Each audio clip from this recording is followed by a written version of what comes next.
At sa punto po ito, makakapanayam natin si Director James Jimenez ng COMELEC. Siya po ang spokesman ng COMELEC. Director James, good morning. Good morning. Bumoto ka na ba? Oo naman. Hindi ako makakaboto eh. Director James, kumusta?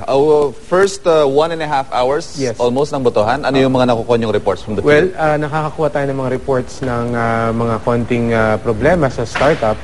Pero mas marami ako nakukuhang reports ng mga tao na natutuwa sila, nakaboto na sila. At na napakabilis ang botohan nila, no? Hindi sila nahirapan.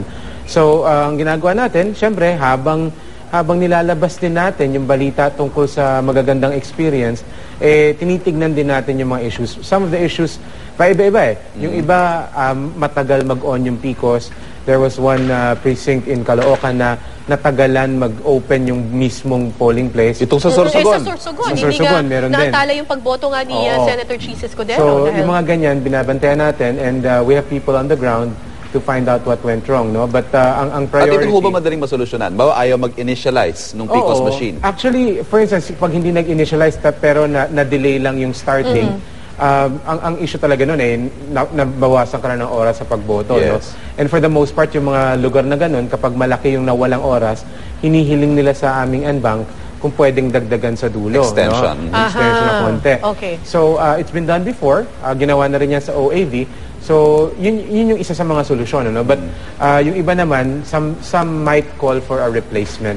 Pero meron din naman tayong mga contingency At kung machines. may replacement man, i-extend din yung oras. Oo, kasi ng, may ng konting botohan. delay ka niyan Right. pagdating ng makina. Okay, meron bang mga nakatalaga na mga technical team from the COMELEC para kasi yung mga teachers kanina, katulad dun sa report kanina ni Mark Salazar, napanood ko nahirapan yung mga teachers kasi first time daw nilang humawak ng PCOS dun sa Yes, Nueva Ecija. So meron bang technical team na nakaantabay talaga at a-assist sa kanila? Well, meron, yung teachers themselves are DOST certified, no? Alright. So kung hindi sila maunahan ng takot, they should be very competent to do that. Okay.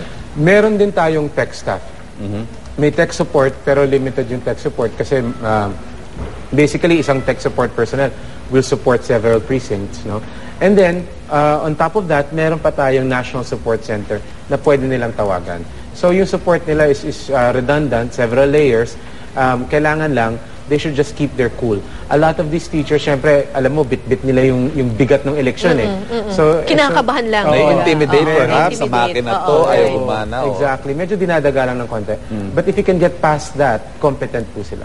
Okay, kanina rin po, meron kasing E13 Call and Data Center, ang GMA, na talagang kumukuha ng mga reports from the field.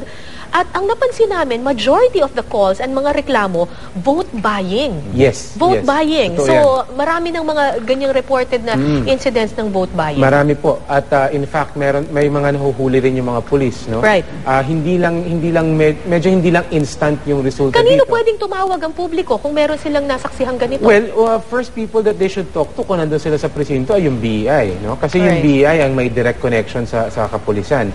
And then it's the police that are empowered really to arrest these people. Of course, meron kaming nilabas na reso noon, yung citizen's arrest, ano? But syempre, we want, while that option is available, mas maganda kung safe na lang yung mga publiko.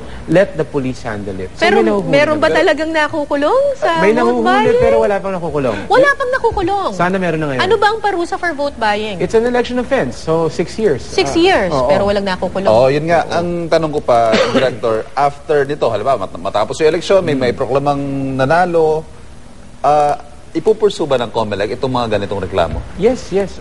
In fact, sinabi na natin ng komisyon yan dati na talagang desidido tayo to curb vote buying. Although we know na hindi nga instant ang solusyon dito, kailangan masimulan, no? May mapakita tayo na gumagana yung proseso all the way to the end.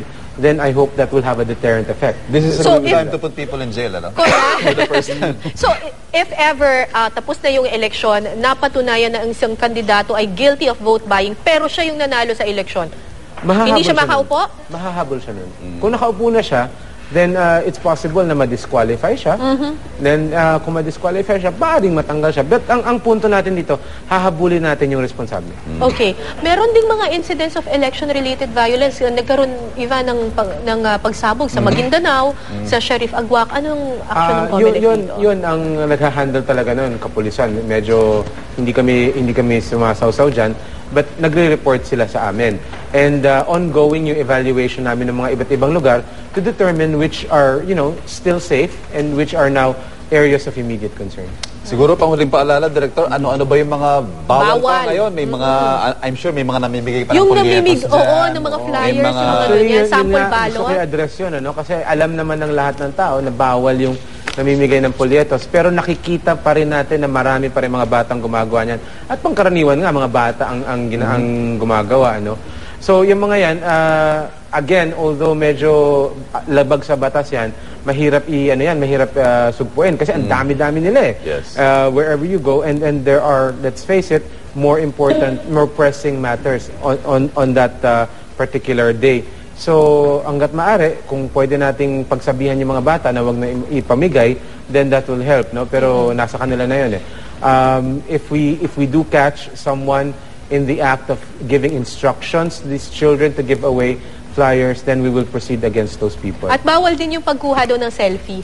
Ay, Habang oo, bumoboto. Yung mga ganyan, ha? Tsaka yung Yung mga ganyan. Bawal picturean yung balota. Bawal definitely. picturean ng balot. So kung magsiselfie kayo, doon na lang either pagkatapat niyo yung BEI or nasa labas kayo ng presinto. Pero wag yung habang bumoboto kayo ay. bawal Just yun. Bawal voted. yun. Yung ganyan. Wag Naku, yung mga maraming ganun. salamat po, Director James Thanks Riveras very ng COMELEC. Salamat po. Hopefully, this same time tomorrow, good news na yung Yes. inabalita natin sa ating mga kababayan. Thank you, sir.